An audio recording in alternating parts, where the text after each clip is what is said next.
Hello, fight fans. It's yet another week of fighting that's going to happen at UFC 315. Going to be headlined by Belal Muhammed against Jack Della Maddalena. This is going to be a great week for the welterweights, and I can't wait to see this on Saturday. There's going to be the early preliminary cards, and then main card. So I'm going to skip early preliminaries and talk about the preliminary card and the main card. I'll be giving some of my predictions about this fight card, and let's see. Not everything, but I'm going to just say, give some of my thinking on who I think is going to win. Now, starting from Navajo Sterling against Ivan Eslan. Okay, Sterling is relatively new. He's 6-0 in his MMA career against Ivan Eslan, 14-4-0.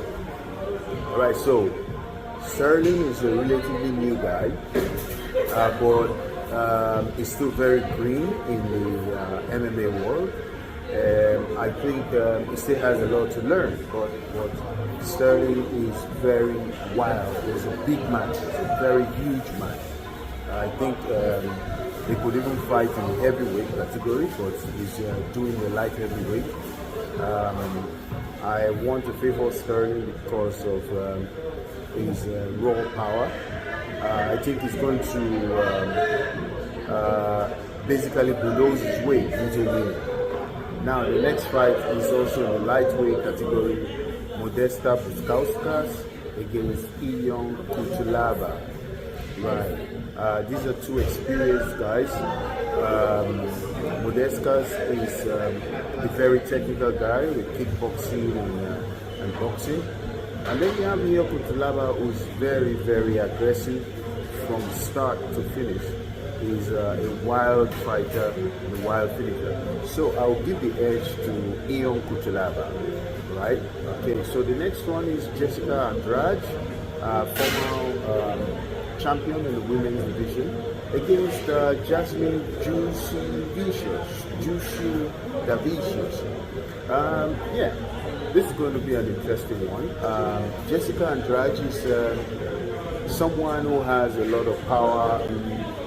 Jasmine Davicius has been terrific fighting at home for a very long time now. So home court advantage might actually give her that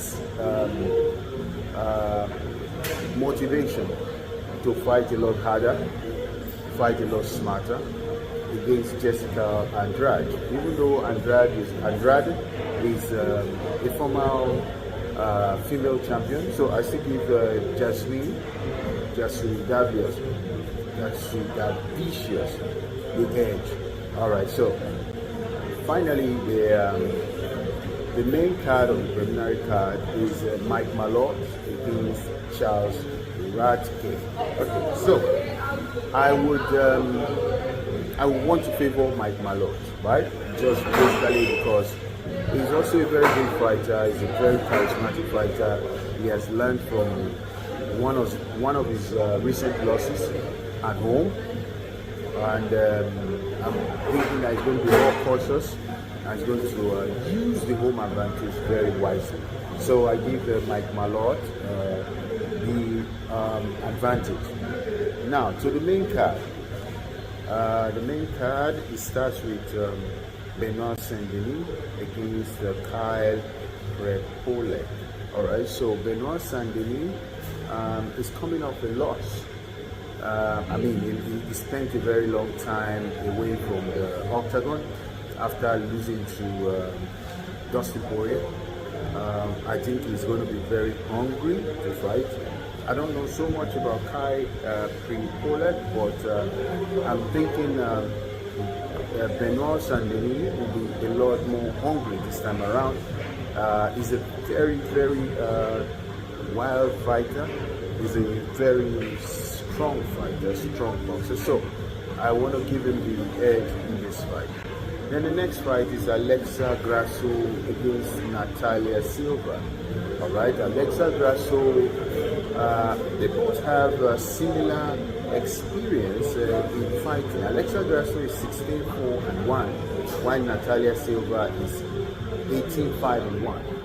Okay, so but I would say Alexa Grasso has more experience with better competition as against Natalia Silva.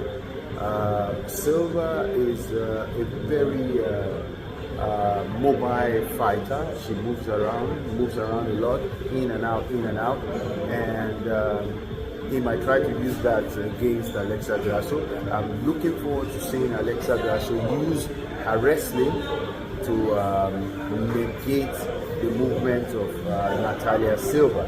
So I want to give the edge to Alexa Grasso. Then in the third to the last bout, you have Jose Aldo against Aleman Zahabi. So this is a very, very interesting fight. Jose Aldo is a long-time decorated fighter in the bantamweight and the featherweight division.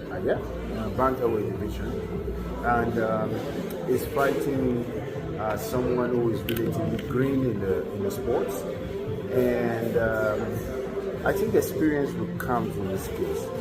Even though you expect the young blood to want to give it their all and frustrate the veteran and all that, but we know that Jose Aldo is always training, and he has not slowed down as much as he should for his age. So I think Jose Aldo is going to be favored in this one. I give the fight to Jose Aldo. All right, so to the co-main event, which is a championship fight between Valentino Shevchenko and Manon Fiorot. Yes, this is very, very big fight. I want to say that while I totally respect the accolades of Valentina Shevchenko, I think she has slowed down a bit. So I think it's going to be tough to fight Manon Fiorot at home in Montreal, because Manon Fiorot is on a very, very strong winning streak, and she has shown a lot of durability, shown a lot of strength. She's a very powerful fighter. I think she's relatively naturally bigger than Valentina Shevchenko, so I think there's going to be a huge upset in this one. I see Manon Fiorot becoming the next women flyweight champion. Now, finally, to the main event, Belal, remember the name, Muhammed against Jack Della Maddalena. This is a good one. It's a beautiful, beautiful fight. Belal on paper is a very difficult matchup for anyone in the welterweight division because of his wrestling, the way he mixes it up with boxing, the way he does boxing and the wrestling, with all that takedown. It's going to be tough.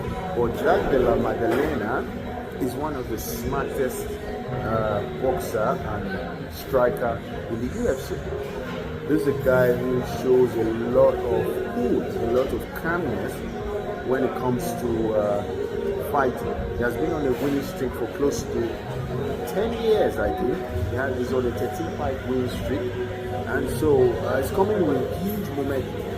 So the only issue I have with Jack is the fact that he's just coming off an injury, right?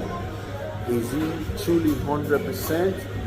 Coming into this fight with Belal? Because it better be, because Belal will take you from 0 to 100 miles per hour in a very short space of time if you are not prepared, right? So I'm expecting Belal to do what Belal does, even though he says he wants to trade punches.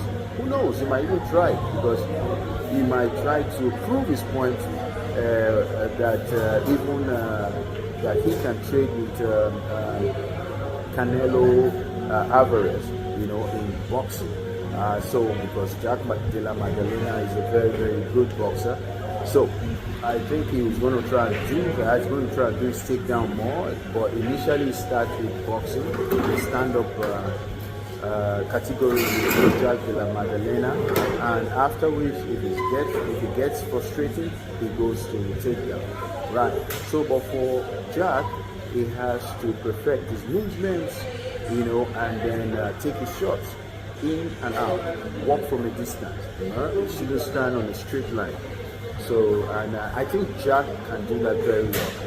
Given the preparation, the difficulty in the preparations, and how this match came to be, I think Jack Della Maddalena is seeing this as a very, very unique opportunity for me to take this fight. So I would actually say Jack has one of the best boxing you can find. He's very precise with his boxing. He goes to the head, goes to the body. Very few fighters can mix that. So I want to go against the normal trend or belief. So I'm going to go against the odds here and say Jack Della Maddalena might get this win, either by a stoppage in round 4 or 5, or it's going to be a decision win. So what do you guys think? So that's my prediction. So put your comments down there.